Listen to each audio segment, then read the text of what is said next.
Hey, what's going on, everybody? Welcome back to the channel or the podcast, however you are listening today. I have a very special guest. I have JensJulius Tejlgaard. I hope I pronounced that properly. He is from Denmark, currently in Denmark, and obviously I am from New York, so gotta love Zoom, and shout out to Zoom for the international calling and time zones. But I appreciate you very much for being on the channel. You have a YouTube channel yourself, which is actually how I discovered you. Over 200,000 subscribers at the time, and right, 200,000, 300,000? 250 plus thousand right now. 250,000 subscribers at the moment with over 30 million views. So I appreciate you taking the time to be here, man. Yeah, thank you, Jacob, for having me. Yeah, it's an absolute pleasure. So, a little bit of background. You were on my recommended feed on YouTube recently. Okay. And I don't remember which video it was, but because I ended up watching a couple of them. And then I was like, shoot, this guy is incredibly talented. For those that are not familiar with you, you are a guitar player, a songwriter, right? As well, and just an all-around musician. So, very talented guitar player, let me add as well. Thanks, man. Can you introduce yourself for the people that may not be super familiar with you yet? Yeah.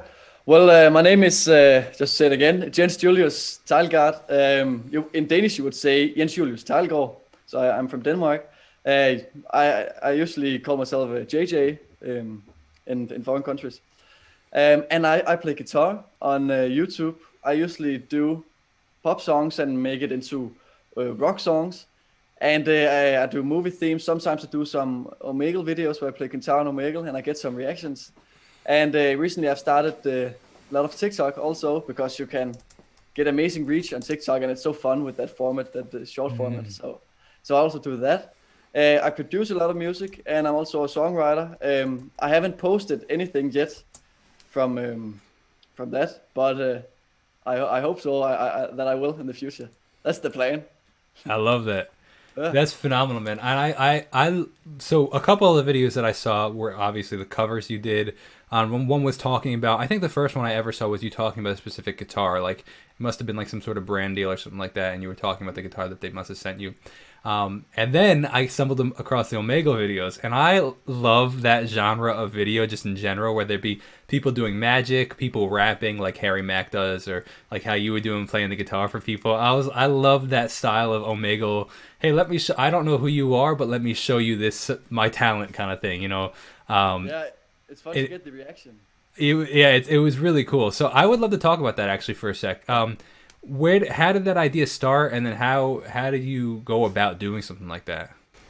Well, with Omegle videos, I got a lot of inspiration from other guitarists, and of course the duo, who's great and big YouTuber as well, that also plays guitar on Omegle.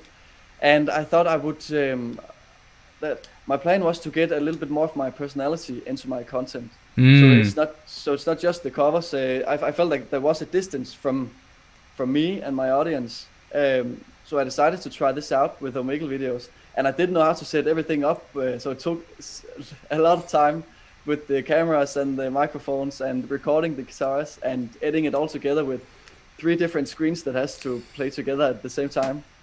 But I tried it, and I posted it, and then just saw my audience react to it and saw how it goes. And I thought it went pretty well. It was fun. Continuing along with Omegle, so you said that there was a lot of technical difficulties that you had to figure out, and then once you were able to figure them out, there you were able to post it on YouTube, and your subscribers ended up enjoying it.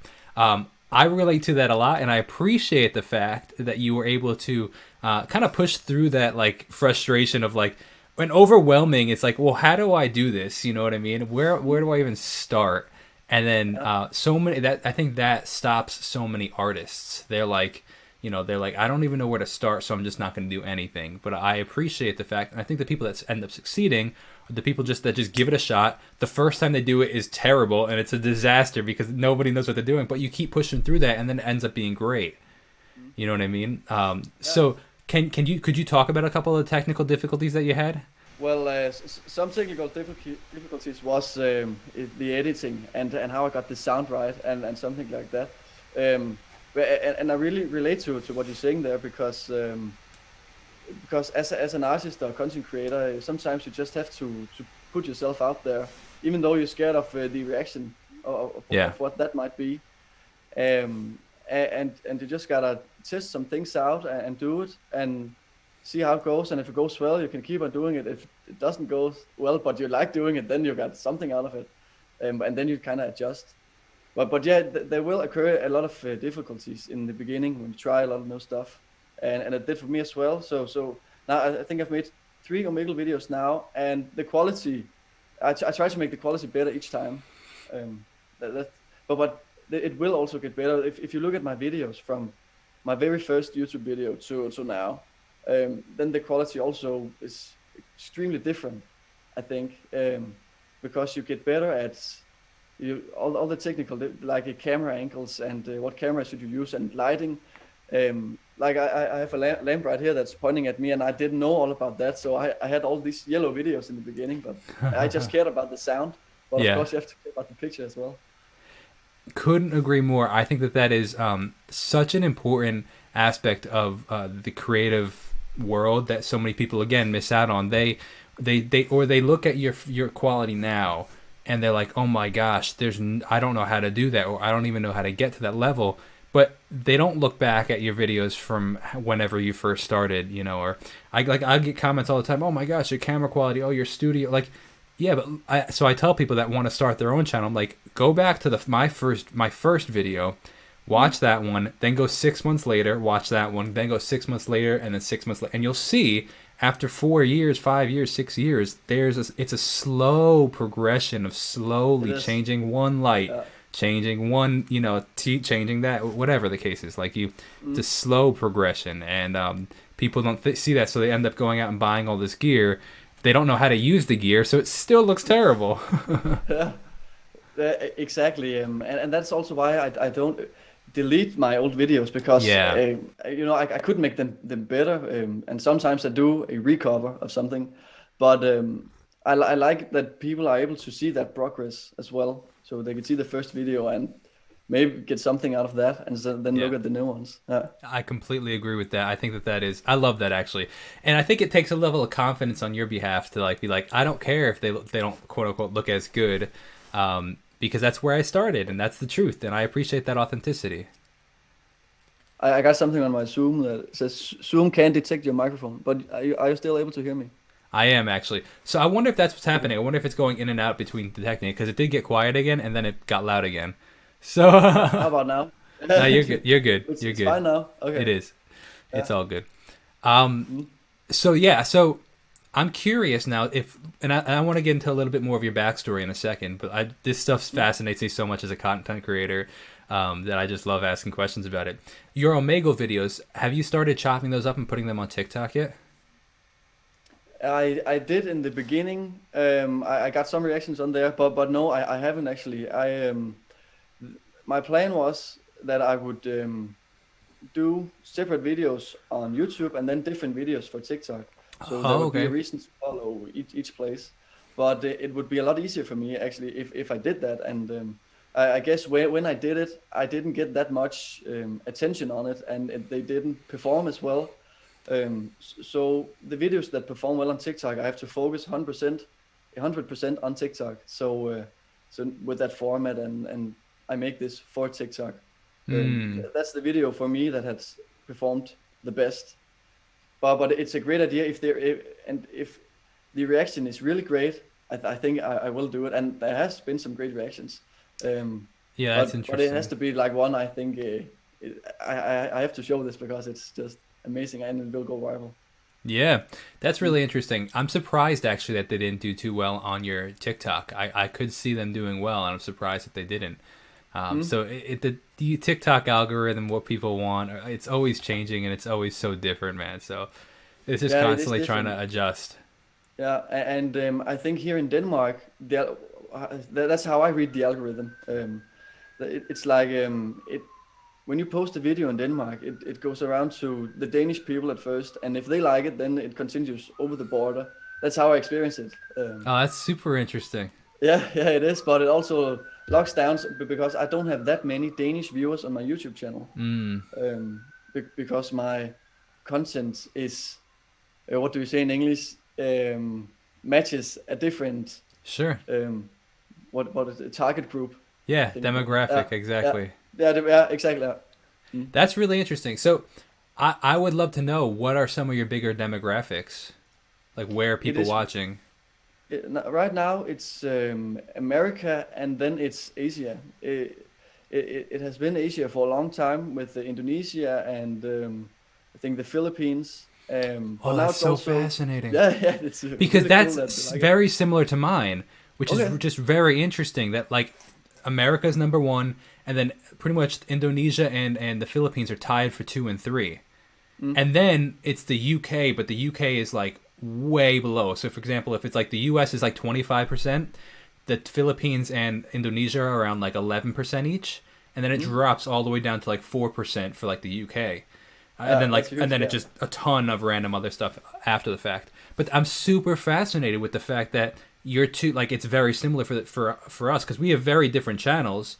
You Mm, are both music related, but very yeah, different of course. styles. And it's very interesting that we have similar demographics. I'm curious if it's just because of the culture there, like there's so many people watching YouTube, maybe, Mm, or if it's the type of content we're doing. That's super fascinating. yeah. Well, I think I've heard. I don't know where I heard it, but I think in India they have the most amount of users on YouTube. Wow, Um, uh, that's crazy. it really Um, is. mm, It's so interesting, and it just blows my mind how international the supporters are. You mm, know, there's so many people outside of the U.S. that are watching, and it's very, yeah, very interesting. yeah, So I would love to get a little bit of your backstory. We kind of skipped that because I got really excited about the Omegle, because I think that those videos are so cool, man. thanks, man. I really enjoy them. Um, and I also know from being a content creator how hard it is to get all, like you said, the three monitors. You gotta record this, make sure that they can hear you, make sure that you can hear yourself, make sure that it's Yeah, recording. So I was like, shoot, like, this is well done, and I stinking know how hard it is to actually set that up. So I appreciate that. it would be nice having a team around you though Oh, tell me to about do it. all that. Here I am trying to. I keep looking over here because I have three monitors as well. I have my actual Okay. computer. I have a teleprompter that I'm looking at you, because technically my camera's over here, and then I have my recording computer over here. So I'm looking at like what's actually being recorded, and so every time I look over here, I'm adjusting the volume levels because it was going back and forth for a little Oh yeah. before. So Oh, I sorry about completely. that. No, it's no big deal at all, and I'm Okay. sure I'll be able to fix it a bit in post production. But I'm like, man, it'd be nice to have a team right here that's able to actually adjust this for me, and I don't have to worry Yeah. about it. One day, Maybe. right? One day. So let's go a little bit of the backstory. I'd love to hear, first of all, a little bit more about you and your journey as a musician, and then let's transition into your journey onto YouTube. Yeah.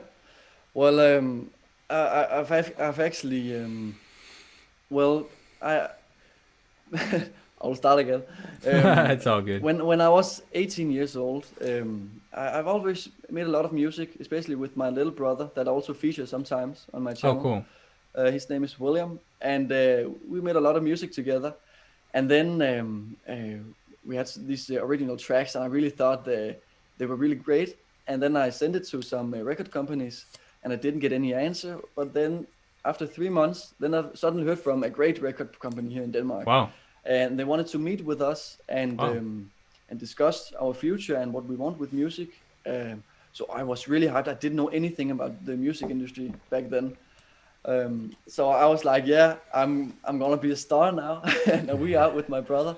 So and that sounded just like a dream. So we went to that meeting, and they were really interested in developing us as artists, but they won't sign us, not Hmm. at the moment. Then we had to keep sending them tracks, and they say this is really great. We want you in the studio where there's some great producer and co-writers, and we are gonna make an album or something. That was the plan, but they had to listen to how the music could sound with a professional producer in a professional Mm-hmm. studio.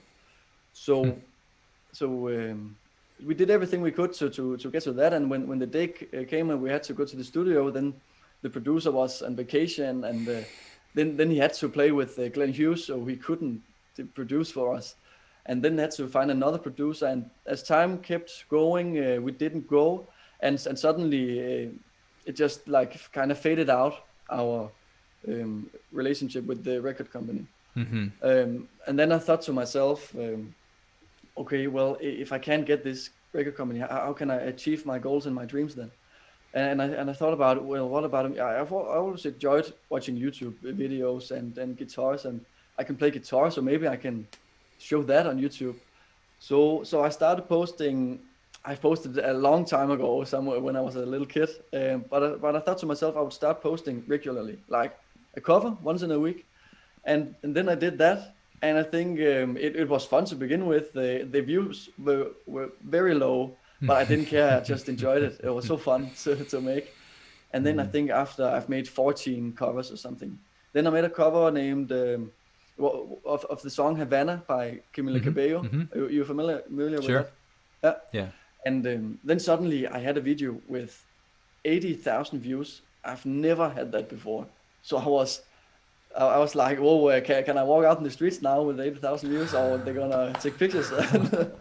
But nothing. Well, we're not there yet. I love that, man. I love that. And so that's how I got into YouTube and started posting videos. And then I kept on posting new covers, but I didn't get another video that got those views. It was kind of frustrating, but I do this because I enjoy it. So it was okay. I found a great challenge in learning new songs and showing them, and I started to grow some a fan base and getting some supporters that I also have today. And this is back in 2017. Yeah, and then the numbers were kind of low, and then suddenly, just out of nowhere, I fell asleep on my couch, and I woke up. And then I saw my subscribers went from 11,000 to 12,000 subscribers. I thought, how did that go that quick? I had no idea. And then I checked my videos, and one was taking off. And that was because Alan Walker, you know, the DJ, Alan Walker. Okay. Alan Walker, yeah. Yeah, he made the song Faded. Then he shared one of my covers of his songs. And then that's where I got a great boost on my channel. And I went from, I think, 12,000 subscribers to 30,000, and then I just kept going. That was an amazing boost for me. That taught me a very important lesson when doing all this, and I think doing everything in life, when you're doing something with your career, that you have to be consistent with what you do. You know, I could stop posting like 2 weeks before he shared my video, and then I would have never experienced what I have today. But because, you know, I kept going, new results will come. I completely agree with everything you are saying, man. I have the same exact mentality, and I say it so often on my channel that like I can't remember where I last said it, because I say it so. But I just posted a video today, you know, commenting on it, and I'll explain that video in a sec. I had an interview yesterday with somebody, and we were talking about the same thing, because that is the difference. You mentioned so many things, and I want to kind of recap some of the things you said, because you mentioned that you do it because you love it, not because you were getting the views. And that is so important. As somebody like very similar, like, you know, going back and looking at some of my analytics for stuff that happened on my YouTube channel, or even in my music, like, I did it because I believed in myself and because I liked what I was doing and I wanted to share it with the world. And even if it got no views or 1 view or 50 views or whatever the case was, I believed that, you know, okay, the next one maybe, the next one maybe, the next one maybe. And you just kept doing it. And there's so many people that get caught up in, oh, this one only got 43 views. Like, I guess I'm not getting millions of views, so I'm just gonna stop. And I completely agree with that. It's just a content game. You put out as much as you can, for as long as you can, and things just happen. You know, you had the Alan Walker video where he posted about you, but then also I did a little research. I know that the Jonas Brothers posted about you, Avenged Sevenfold posted about you. So like, you know, you could have just stopped after Alan Walker, but you keep going. And then that 30,000 turns into 60,000 because the Jonas Brothers post about you. And then it's just this constant, you know, game of continual consistency. I love that, man. That's a good story to hear, because that's like the real story. I think so many people, you know, they hear the TikTok story of like, oh, I posted my first video and it went viral, and you know, now I have 6 million followers. And it's like, yeah, but like, that doesn't really happen very often. And that's not really sustainable, you know, for most people, because they have no idea how to grow a fan base or anything like that. So I really appreciate that story. Phenomenal story. Well, I'm happy to hear that. Yeah, because it takes time to grow your audience. So Yeah. if you have A real audience too. yeah, Because it's something that will stay with you. yes, exactly. Because that's the difference. I think there's like real audience and there's like quote unquote the cheap audience where it's like you blow up overnight and they don't really have a connection with you. So like they don't really care about your other stuff. Like you can't. There's no connection. But it's not or if there is, it's not a deep connection. But you know, for the people that have been with you since 11,000 subscribers or 15,000 or 30 or 100,000. They have a connection, so they actually care about you as a person. And I love what you said about Omegle, where you wanted to show more of your personality. I thought that was brilliant of you. I think that's really cool. I'm happy to hear that. How did you get from 0 to 100,000? Sure, yeah. Similar story. I started my YouTube channel back in like 2012, but like I would post very sporadically. Like whenever I released a new song every couple of months, I just posted on YouTube. Every once in a while, like I'd put a cover or a live version of my music. And then I didn't really, so that was 2012, but I didn't really start posting consistently until 2019. So 7 years later. In 2019, I was like, all right, I really want to start posting consistently. And I think I started posting once a day, a different style video. And I did that for the whole year.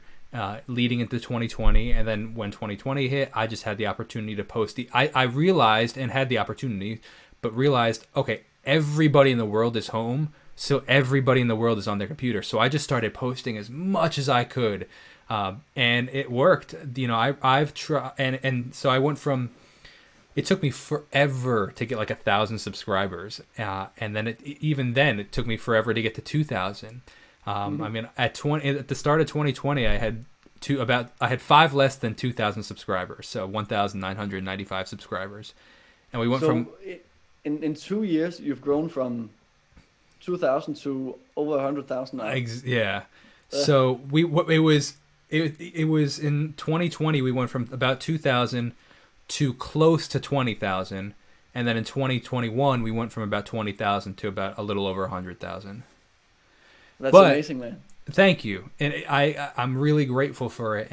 But the key that I always try to talk about is the fact that it was 7 years of growing, 5 subscribers a month, and then finally after 7 years of like very slow growth, was it actual like.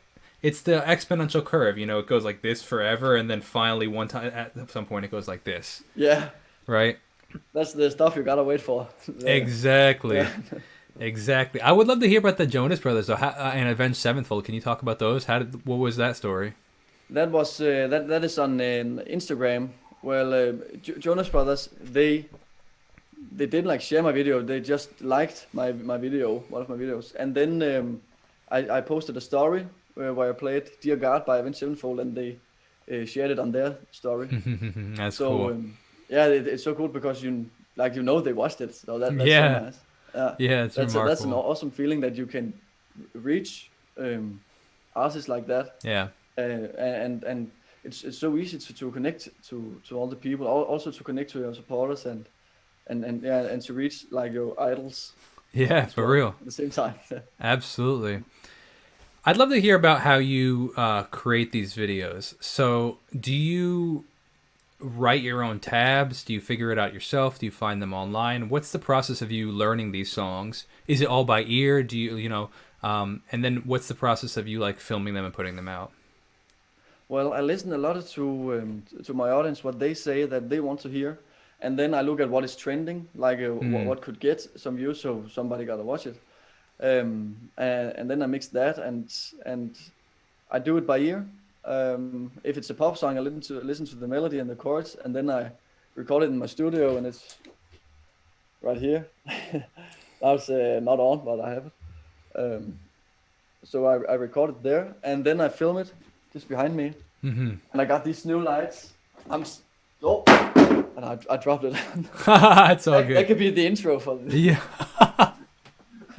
But I'm so stoked about these lights, but I'm dropping so many things at the time. I don't know why. That's cool.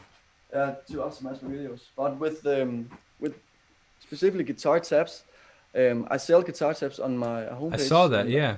Also on my Patreon.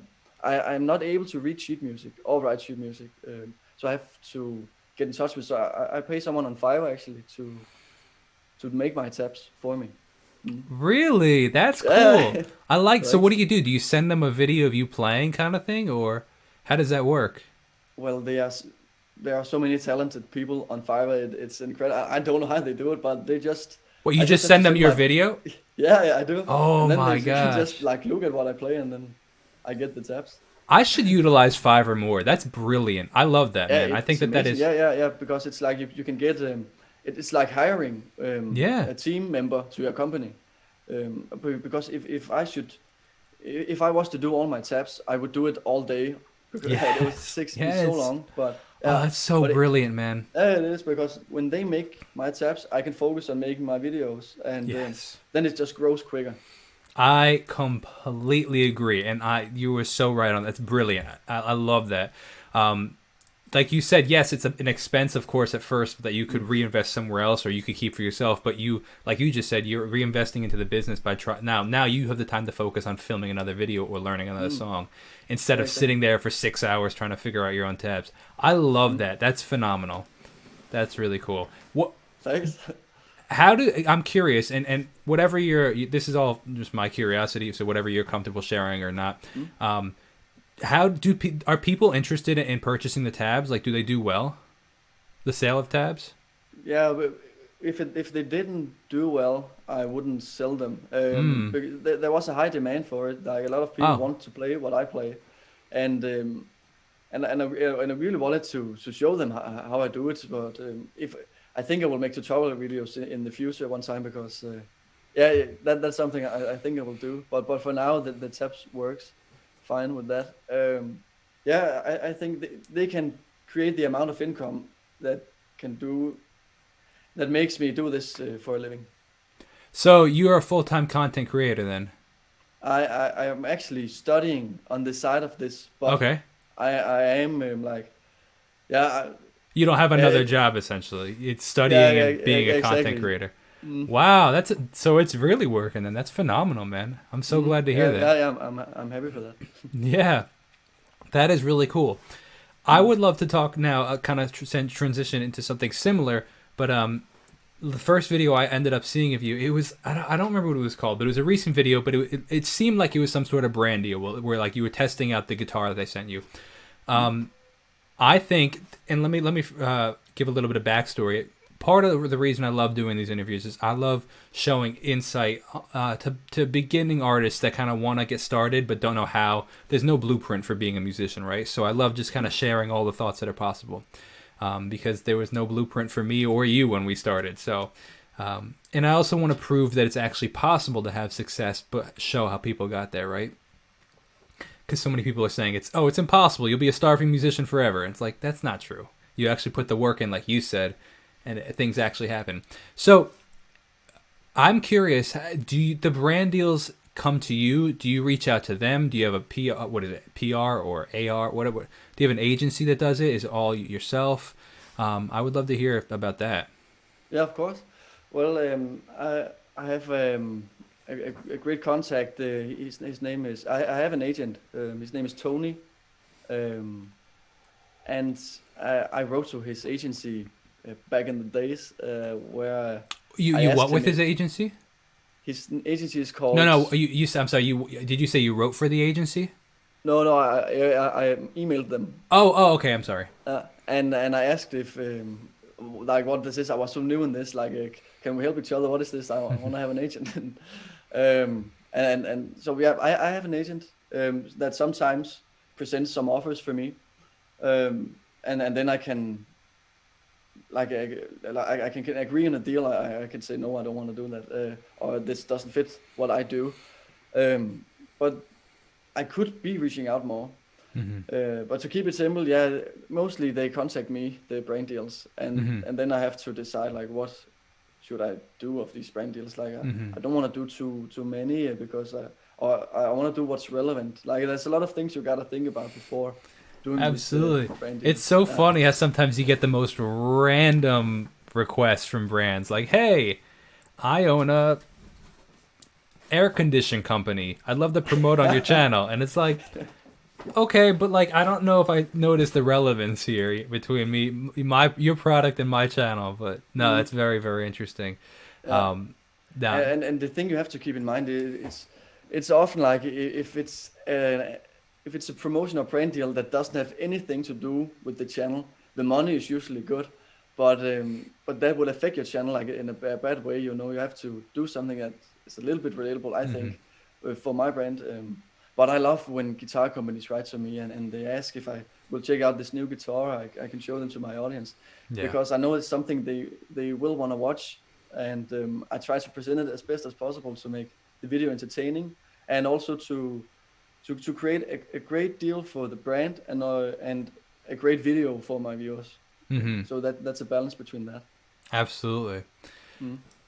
I would love to know about your popular videos. Like, what are some of the most popular videos on your channel?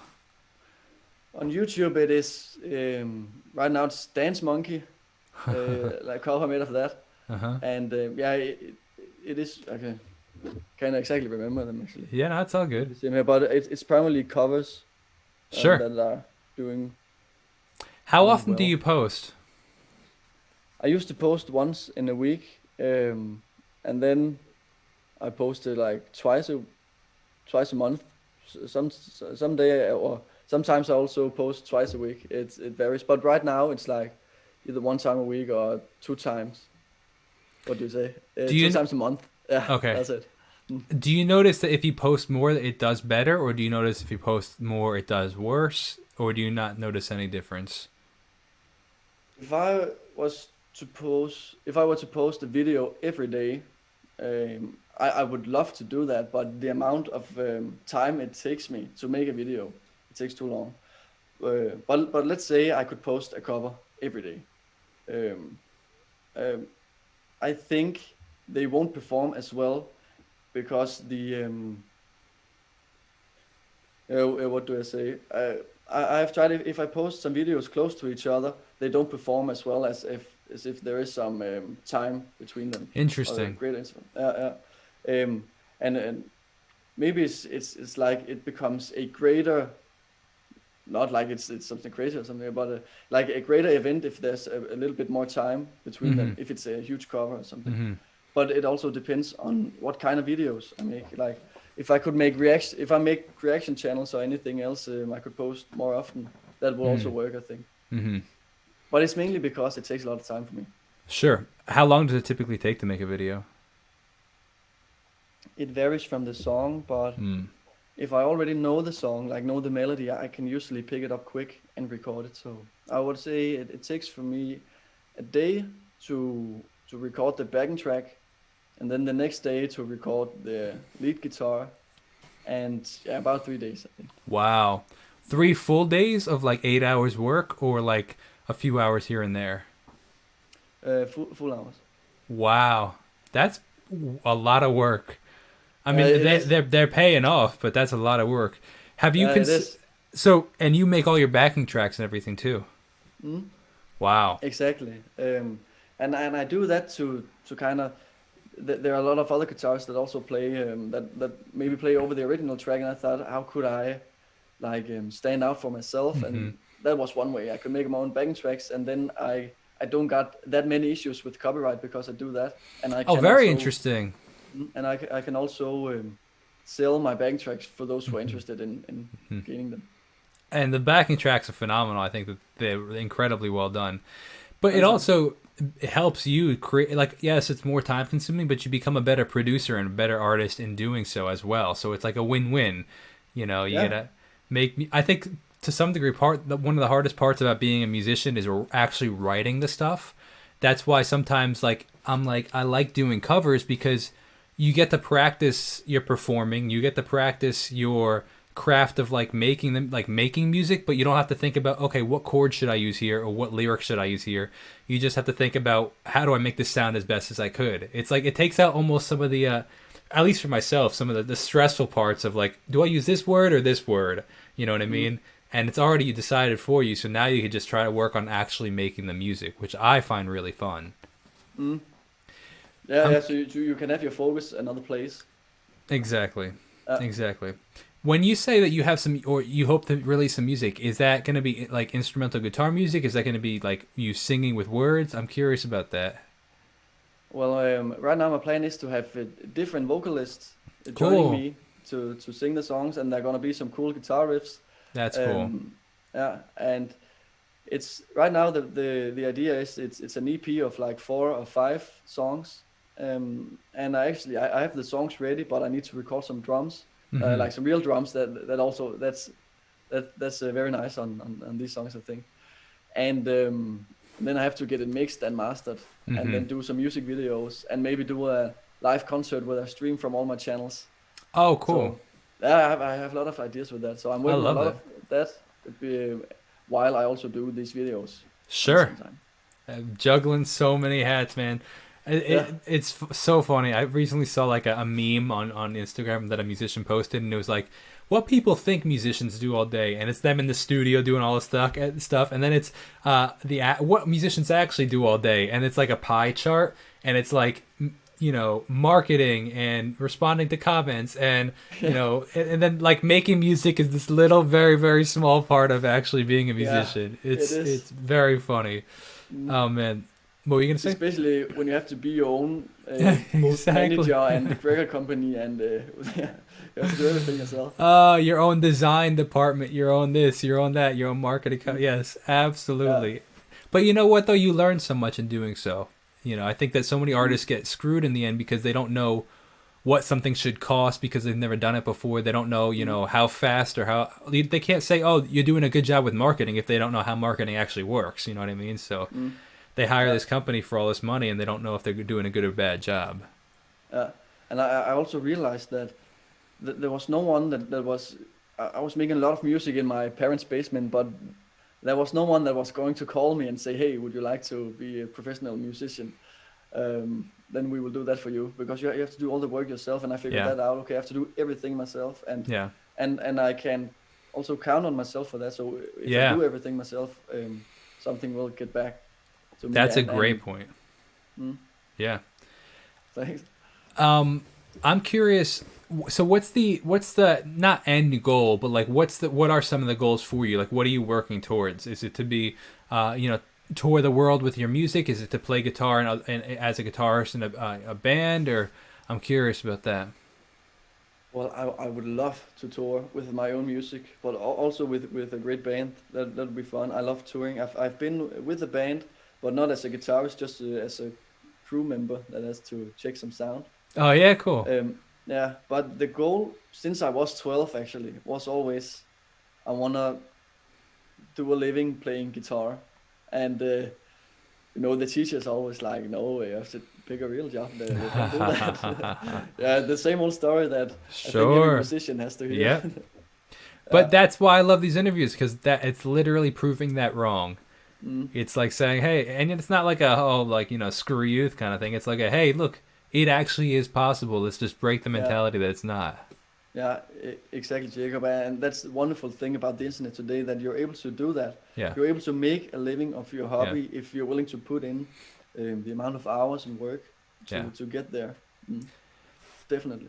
Can you tell me a little bit about your quote unquote practice schedule? Like, I hate the word practice just because like I don't think of it as necessarily practice. I heard a phenomenal quote once recently, and I was reading it. I think I saw it in like a magazine. Do you know Zakk Wylde, the guitar player Zakk Wylde? Like Live Society and Ozzy Osbourne. Exactly. So he said it, and it blew my mind. And I gave guitar lessons for a while, and I would tell all my students this. He's like, you don't practice the guitar, you play the guitar. And he's like, think about it like this. You don't go and practice video games, but when you go and play video games, the more you play them, the more you have fun playing them, the better you become. If you play video games for 5 hours a day, every single day, you're going to become better and better and better and better. But if you practice, it's a different way of thinking, right? And it's so true, because I obviously am a musician. I love making music. I love playing instruments. But when I was in 4th and 5th grade, I had to learn an instrument, being the trumpet. And they were like, okay, you have to practice this sheet music right here, this song right here, for 30 minutes every day. And I hated it. Even when I took vocal lessons at one point, the guy was like, okay, you have to learn this classical song. and I hated it because I'm like, I don't like that. I love singing what I like to sing, and I'll practice that way, right? But I'm ranting on that. I'd love to know your perspective on that, but also on what your schedule is like. Well, actually, I think I have a kind of similar story like you because when I was first starting playing guitar, I got an electric guitar. I think the brand was a Stag guitar, you know, the STAG. And then I got that for Christmas. I was so stoked about it, and I couldn't play anything, but it was so fun. And then I got some. I had to go to these lessons in Denmark, but my teacher told me I have to learn this Spanish guitar before electric. And I was looking at the Spanish. No, I want to be like a Zach Wild or Slash or something. Yeah. That I thought was cool. Yeah, and then the teacher, he was sick the next 3 weeks, so I didn't go. But I was allowed to keep their guitar, so I got their Spanish guitar, so I got that out of it. But yeah, my point is that you have to play something you think is fun to play. Absolutely. Then you won't get burned out and think it's like doing homework. You have to do it because you like it, and that's also why I think guys like you and me, we keep making music because we do that. I think that is so key. And when I gave lessons, I tell the parents, they're like, okay, you're gonna teach them all the fundamentals and everything first. I'm like, no, because the kid's gonna literally hate it. They're not gonna want to play the piano or the guitar. So the first lesson, I'm like, what do you want to learn?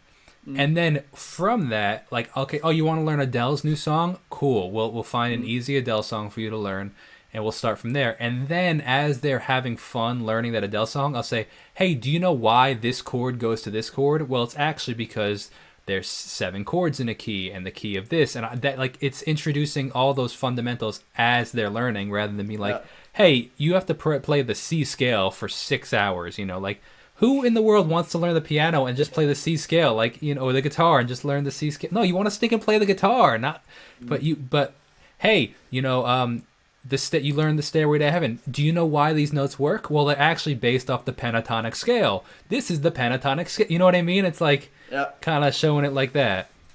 Yeah, so, exactly. And I think that's very important to meet the student where the student is. Yes, I agree. I think that's actually really cool. So I'd love to, like, do you quote unquote practice? Do you sit down and say, hey, I need to do these scales, or like, do you just go and learn songs that you want to learn? Sometimes I think I don't even play that much guitar because I do all these things besides. Oh shoot, going back to exactly what I was saying. That is so funny. That is so funny. But I'm a guitarist, but this is how much guitar I play. It's so true, man. It's so stinking true. It's so true. I love it. So I'm sorry, continue. So of course, if I have to learn like a crazy hard song like Moonlight Sonata or something by Polyphia or Tim Henson, then I have to put in the hours. Yeah. Put in the work, put in the hours, as Dwayne Johnson says. Yeah, I think that is that's key. So essentially, I guess the practice that you do is you just learn harder. You end up learning harder songs, and that's just you getting better as a guitar player. It's not actually like, okay, I need to, you know, work on my triplets for the next 15 minutes. It's, hey, this song just happens to have triplets, and I'm now practicing triplets. Essentially. I think that's how I learned guitar all my life. That's exactly how you put it right there. Yeah. Did you ever end up taking formal lessons? You mentioned that one lesson, but did you end up taking them after the fact, or did you learn all self-taught? Well, actually, I think a year later or something, I got a private teacher for 2 years. Who he was an amazing guitarist, and he did that where he asked me like, what do you want to learn? And we just played together, and it was so fun. And I was so stoked about playing guitar every time when he would come over and we would do that. And then in Denmark, there was also a school that I could attend to once in a week to get some lessons. So I did that for a while, but then that teacher stopped. I think that was like for half a year. But at some point, I had 2 teachers at the same time. And then I stopped having my private teacher. And I actually asked him, how can I keep progressing if I don't have you? And he told me, just look up YouTube videos and keep playing. Just what's really important, I also think, is if you just play a little bit every day or work on Yeah. whatever you want to work on a little bit every day, Yeah. then suddenly you will see the progress over time. Yeah, absolutely. So how long have you been playing for? Since I was 12. Okay. So And how old are you now? I'm 25 now. Okay. Mm. So a bit. You've been playing for 13 years at this point. Yeah, I guess so. Getting old. At 25, yeah, I hear you, man. Sometimes, oh man, no, that's phenomenal. I love that. Have you noticed yet, or because I can see this happening for you in the future, and I'm curious if it's happened yet. Have you noticed yet artists or people reaching out to you saying, "Hey, I'd love for you to play guitar on my track"? I have not like what do you say, like big artists, but there are some independent artists that have written to me to get some guitar tracking, and there was a brand deal I was to do once with I didn't know what it was, but it was I think it was Warner from UK. They asked me to do but that was a guitar cover. I had to do a guitar cover. I didn't have to record on their song, but I think it was the bassist from Iron Maiden. Oh wow! Made a band called British Lion. I had to make a song where I recorded that. So I think that's the closest to the biggest artist that I've done something with there. I've helped some DJs here and there, but that's cool. But not some big one. So, because the reason I ask is like, are you familiar? I don't remember his last name off the top of my head, but I think his name is Matteo. Matteo. Oh shoot! I should have. Matteo Asato or something. Yeah, exactly. With the long black hair. Yeah, guitar. And he plays also. the pink guitar. All the time. He plays it like a pink Strat or something like that. Yeah. Like phenomenal guitar player. You know. Yeah. That's it. Like, how do we get to that level? That must. Bro, I would say you're just as good as that, but for sure. Thanks. But like I've seen him, like he's played on, like he's had the opportunity to play. I think he went on tour with Tori Kelly. I don't know if you're familiar with this group called Elevation Worship. Like he played the guitar solo in one of their songs. So it's interesting to see, like, because of this platform that he's built, like similar to you. I guess at this point his platform is a little farther than ours, actually significantly farther than ours. But he's created this platform, and from that, I'm noticing that the opportunities present themselves, and I could 100% see that for you, whether an artist says, hey, I'd love for you to come on tour with me, or I'd love for you to track the guitar on this. And I think that's how we continue to grow as artists. Well, I've never thought about that actually, but it's amazing to hear that there's also that opportunity. Yeah. Well, of course, they won't notice you if I haven't got any videos out. Completely agree. But that would be so cool. Absolutely, and that's what I'm noticing. Not necessarily in that specific, situation, but I'm noticing that for sure on my channel, where it's like, as I'm growing, you create this quote unquote like social clout, where it's like you have a little bit more. Like if you DM somebody and say, hey, would you this, for example, how likely would you have been to accept my interview request if I had 1,000 subscribers? Like. No problem, I would do it. Because you're that kind of guy. Because you're a great guy. I'm just that kind of guy. You're a great guy. But like most people would kind of dismiss that because especially but as it becomes more enticing for the person if you say, hey, I have 6 million subscribers on my channel. Would you be interested in an interview? You'd be like, yeah, absolutely. You know what I mean? So like as you grow, these opportunities. And now you meet this now you have the opportunity to meet this person, which you might not have had it before. And now they know your name, and it's just really interesting to see how these opportunities come, and even ones you would never have expected, just because you grew a platform, and it's it's your personal brand and everything. It's very interesting. I could very much see something like that happening for you. It is actually one of the craziest collab I've did so far. It was actually. I don't know if I would call it a brand deal, but I guess it was. But I didn't have to post it on my channel. But I was contacted by LG, that company. Mm-hmm. Yeah, like the TV commercial. They wanted me to play their jingle to post in Asia and elsewhere. And I'm not entirely sure what I can say and not say because I signed a contract.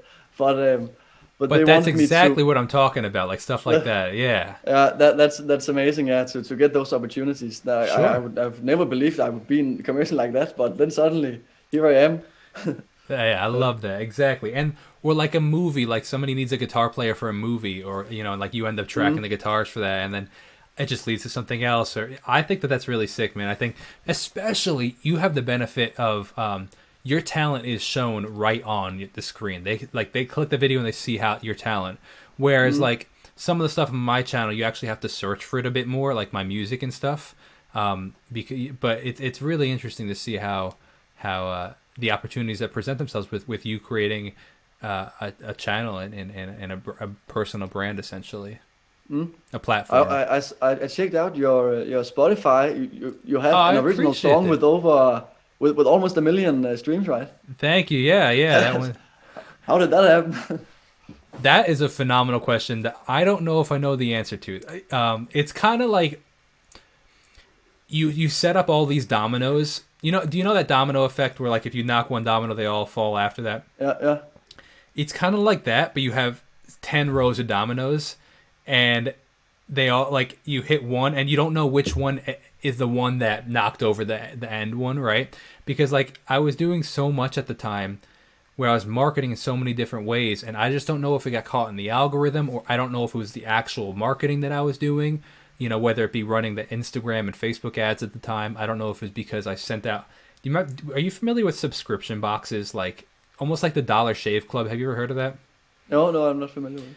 So, like I would say, like in like the 2015, 2016 timeframe, there was these really big craze of subscription boxes where you would pay $30 a month or something like that, and you would get a box sent to you in the mail, whether it be cooking supplies, or whether it be grooming supplies for men or music equipment, and you would just pay for the $30 a month, and every month you'd get a new shipment of clothes or whatever the case is. So I think this is what led to it. I emailed hundreds of them saying, "Hey, would you like to include a free gift in your box?" And that free gift was almost like a business card, postcard kind of thing. But it was like, "Hey, here's some free music." And that free music, it had like a QR code that they could scan, and the free music took them to my music. And I emailed hundreds, and of course most of them don't respond, but a bunch didn't. Some people were like, "Oh yeah, send us 5,000 cards, or send us a couple hundred cards, or send," and they'd send them out in their boxes. So That's I have an a amazing feeling. strategy. Thank you. I have a feeling that is what led to it, and then it's always like anything on the online. It's a snowball effect.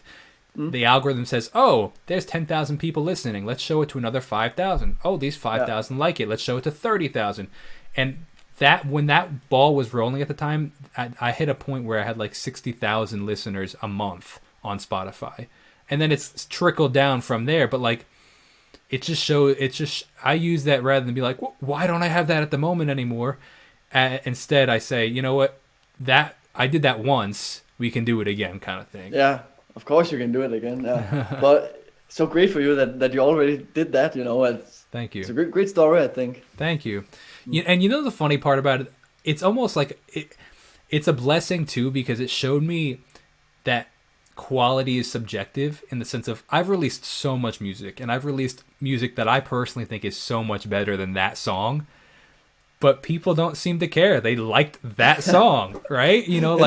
Like they, for whatever reason, they connected to that song instead of all the other songs, and like that, the ones that I listen back to that song, I'm like, oh gosh, there's so many things I would have changed, like made it, because I know so much more now. I released it, almost like 5.5 years ago. So like, there's so much I changed, but people didn't care. They're still streaming it, It's like, who knows? Yeah, and that's the thing, you never know, and that's also when you do videos, like some you can spend a lot of days on, and So they true. don't perform as well. Some ones you can spend a little time on, and suddenly they just explodes. And It's so true. Or you just they say, like, explode what happened later. there? I've had Yeah, so yeah, many that's videos also or songs that have been up for 6 months, and then randomly they just get caught up in the algorithm. Yeah, I tried that quite recently on TikTok, where I play like a $1 guitar, and it got like, I've done some videos about that before, and they got like a couple of million. So I thought, okay, this one has to get a couple of millions as well. Otherwise, I don't know if I'm gonna keep it. But it got like 34,000 views on TikTok, and it didn't do anything like for days. And I thought, oh well, what was wrong with this one? But I kept it on because yeah, well, I just did, and luckily for me, I did because now it has like 28 million views. Wow. Just so it got from 34,000 and suddenly just kept on rolling. And then I did Wow. another video, like almost a copy of this one, but it was like an electric guitar version, then an acoustic, and that one got 21 million. So that really boosted my TikTok channel. Have you with the exposure that TikTok's given you, do you think that like would you see yourself starting to focus on that more than Instagram? I'm sorry, YouTube? I got the feeling that it was very attractive to get all those views, or addictive, I would say, because you're used to them from YouTube. Like if you get a lot of views, there, whoa, you can get or you get happy because it affects your business. Sure. And Yeah. yeah, of course it's it's not about the views and all that, but of course I'll get happy if I get a lot of Sure. views also. You're not going to complain if you stink and I'm get a not lot gonna of views. complain, Yeah, it's okay, exactly. yeah, okay. Let me get some views then. But there isn't any revenue right here in Denmark, of course, with TikTok. So that's one thing, and I've got my loyal supporters on YouTube, so I will always do that. But TikTok, it's like it's a great way to. It's a really great way to reach new people, and I see it like a model. My brother explained to me once. I don't know what this is called. Do you call it a tract? Yeah. Yeah. I know. So Yeah. so like TikTok is on the top because it will collect all the audience that is not familiar with you, and then I got the YouTube more in the track, where they get to know me and what I do and that kind of stuff. And then that would lead to like your original music, and then like buying your merch, and it just slowly gets down and down and down. Exactly. Yeah. Yeah. It's very interesting. Yeah. And but I think what's also great about TikTok is the format of the videos matches the reels on Instagram. Yeah. So the you reels can post video, them on the same. Yes. Yeah. Yeah. Have you tried YouTube Shorts at all? I've tried to make a channel called JensJulius Shorts. Oh, cool. Where I've posted some, but they don't perform as well at all. I agree, and it really surprises me. Like YouTube's trying to obviously combat Instagram and TikTok, but they do a terrible job at like promoting these shorts. Like they just don't perform well. It's very, very, very strange. It's so weird. Yeah, I got really the video is. with almost 30 million, and then on Shorts it would get like 2,000 views. Yes, it's very strange. Sometimes Sorry, I think it's maybe it's about the channel. Would it perform better if it was on my main channel? Because I saw Davey 504. He does a lot of shorts now, and they perform really well. So it's I don't understand YouTube's algorithm with how it works, because you're right. Some of them do really, really well, and then some do like I'm like, really, YouTube? Like this is a good stinking video. Like even on other people, not even on my channel. I'm talking about other people's channels too. I'm like, it's so strange. I don't know. We'll see what ends up happening, but.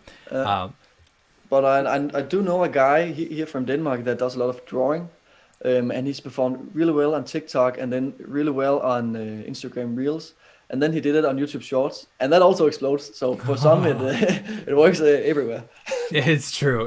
You're right, because sometimes like you go to like the trending page now on YouTube, and like half of them will be YouTube Shorts, and then you go to the people's pages that you click on the video and you go to the page. And like it's literally all just shorts, and they just have 1 million followers just from their shorts. So it is very interesting. I have 2 final questions for you. Okay. The second to last question I have is, what are you focusing on in 2022? What is something that you would like? Like, is it doing more TikToks? Is it doing more YouTube? Is it your own original music? What do you see going for you in 2022? A huge goal for me is to finish my original EP. And then it's also to keep improving my videos, to make new content, expand, or what do you call it? Like look at different areas that I could do. That makes sense in Danish, but not in English, I think. New styles of content for you. Yeah. Yeah. Yeah, exactly. Okay, you got it. So I guess that, and also maybe more Omegle videos. And I also want to do, I've like this idea because the $1 performed well on TikTok. Then I thought to myself, well, what if I made like a long video on YouTube, and then I could go to a guitar store and try their really expensive guitar or something. Yeah. Yeah. That'd be really cool. Yeah, so I got a lot of plans, but the hard part is to do it. Of course, absolutely. I would love to see some sort of collaboration videos with you too. Whether you collab with like a drummer or a singer, like, and you mentioned that in your EP, obviously, but like even on YouTube, just finding other YouTubers where you're like, hey, that's what I'm trying to do a lot in 2022. I'm like, I just want to collab with all these people that I can, because like, first of all, if they know, like, hypothetically, if like you and I did a collab, like, that you have your audience that might have seen my videos, and I have my audience that might have seen your video, and then it's just, you say, oh my gosh, I love that guitar player. Wow, he's doing something with Jake. You know what I mean? Like, I'm trying. It's just, I think it's such a cool opportunity. I would love to, like, there's so many guitar players that you could collab with, or singers. I think it'd be really interesting. I think it'd be really, really cool. 100%. I have done a collab a while back with Nick Nocturnal. I don't know if you know him. Yeah, and Rudy Ayub. I did once. And I have actually planned one that should have been out in January, but we keep postponing it. Sure. But I think there will be one soon. Yeah, but you're definitely right with all that. When you do the collabs, you really help each other, both grow and it's an amazing thing. Yeah. And I would love to do more of that. So thanks for the idea. Of course, man, absolutely. I had her name in my head. I just couldn't remember it, so I googled it. Like you and Mary. Do you know Mary Spender? Have you ever seen her? Yeah. Like you guys doing a video together, or just even just talk. Even if it's not like actually playing guitar, just talking about guitar, I think would be so cool. Like talking about Gibson Flying V's with Mary Spender. You know what I mean? Like just be sick. I'd love that. Well, Jacob, I think that drive you have right there, that's gonna get you so far, because you work on that. You got the great ideas there, and of course, I haven't done it. I haven't reached out to all these people, but maybe I should to get that opportunity. I'm just telling you because I selfishly want to watch them. I selfishly want to see you and Mary do a video, or you and somebody else. You know what I mean? So like, I love that, man. I will slide in her DM soon. Yeah. You should. And then when you do, tell her to come on my channel for an interview. Okay. I will. I love that. My last question for you is, I would love to know, you've been doing this for a while, YouTube, and also, being a guitar player. Just in general, what is something that you know now in your career and that you implement often, or that you wish you knew when you first started? Well, that's a great question. Can you repeat? Yeah. What is something that you know now, where you are, that you wish you knew, that you would tell your younger self? For example, like myself, I would say to myself, hey, it's going to take way longer than you expect. You're going to have to work just as much, like harder than you expect, but the payoff is going to be way sweeter than you could ever expect. Well, right now I'm in a position where I would say that I have always done something on the side besides YouTube. I've always had a side job. Sure. And now I'm trying to study, but I can't quite follow up on these studies because I have to make these videos that I find more enjoyable. So I guess my future self will say that I have to take this serious as a job, like more serious than all. Of course, with my everyday is all about this. I love doing this, and it's what I really want to do. But I find it hard to go full time. Like, when is it ready? When can I do that? And sometimes I can think like, have I trapped myself with YouTube? Like, do I have to post all the time, or can I take some time off, or something like that? But if I was to look to back, that's not grammatically correct, is it? If I looked back when I was young, and how did you say the question? I mean, I think that was just a phenomenal answer right there too. Like, just asking. You actually asked a very interesting question, and you said sometimes, did I trap myself? By always having to post videos, and that was really interesting because I do relate to that a lot. And I'm like, but it's very much the self-employed life where it's like, my dad owns a construction company. If he doesn't go build houses, he's not going to get paid. And it's very similar with YouTube. If you don't post, you don't get paid. So it creates this like cycle. But then I was like, oh shoot, I totally relate to that. And then I just had this really interesting thought that kind of shifted my perspective on it, because I completely agree with what you were thinking.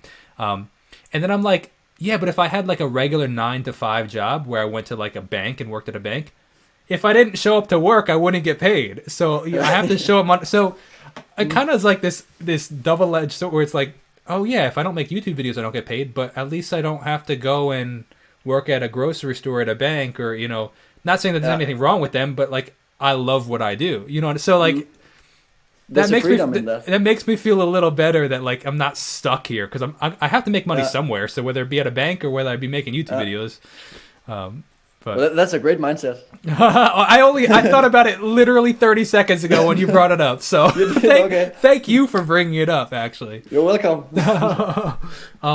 But I really also like what you said about considering it a job.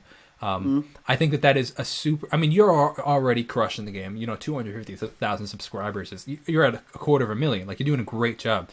I think that like so many YouTubers don't consider it, or not even musicians don't consider it a job, and then that's why they kind of never can make it a job. You know what I mean? I think that I watch so many of my friends, but like they'll say, "Oh, I want YouTube to be my full-time job," but they're not treating it like their full-time job. So like. I was thinking like this is what people were like, didn't get it at first, because they were like, why are you spending so much time on this? I'm like, because it's literally my job. Like, I'm making a YouTube video because it's my job, you know, like they don't. And then when it actually becomes your full-time job, they're like, oh, that's, you know, it makes sense. You know, I heard a really interesting quote recently where somebody said, he said, are you familiar with Gary Vee? Yeah. So I've seen him. Yeah, I'm a big fan of him, and he said, people think that you're before success, people think you're stupid. After success, people think you're lucky. And it's very interesting, because like people like just think you're crazy doing what you love, and then as soon as you're working hard, people think you're stupid, and then when it finally pays off, they just think they forget about all the hard the making fun of it. They may forget, and they just think, oh, you're so lucky. And I'm like, I'm lucky. I stinking work 12 hours a day for this. What are you talking about? You made fun of me for years for making YouTube videos that nobody watched. What are you talking about, lucky? I remember in the beginning when I made my YouTube videos, and my friends would be like, cool, but why? Why to do it? It's weird. Like playing guitar on the internet, like that's not a normal job. But then as the views grow, then I also heard from like close ones. They said like, "Oh, but this is really cool, man. You can really do something with this." And that's exactly like what Gary Vee said. So your friends made fun of you at first for making the YouTube video channel? No, I think that they have always been supportive to me, but they told me afterwards that they thought it was like, okay, it's going somewhere. You're just crazy. yeah, true. No, it's so interesting, man. I really appreciate you sharing your thoughts and everything. I think that people are really going to enjoy hearing all this stuff. So I want to thank you for taking the time, but if you could just hang out for 30 more seconds, I want to say thank you so much for everybody that watched this or listened to this, whatever platform you used. I really hope you enjoyed it. And I want to recommend that you go check out JensJulius's stuff, his YouTube channel, definitely his TikTok, which is apparently killing it right now. So go check out his TikTok, his Instagram. All the links will be down below, including for his website, where you can see his merch or his tabs and everything like that. So thank you guys so much for watching. Best way to support my channel is checking out my own original music. I'll see you guys in the next video. JJ, thank you so much for coming on the channel. Thanks for having me. And Jacob, I have a question for you actually. Sure, yeah. Because I would love to go to New York one day, just to see New York, you know. And I've had this idea. Well, what if I wanted to attend like a music production course down there? But if I went there one day, we could grab a coffee or something. 100%, man. My house is mi casa is su casa. You're more than welcome to even stay here, bro. Come on, 100%. We'll grab a coffee amazing, for sure, and you're more than welcome to even stay here. So come on over to New York. See you tomorrow then. I love it. Come on. Hey, then we'll do our collab then too. Cool, man. I appreciate you. I'll see you guys in the next video. Thank you so much for watching. Peace out.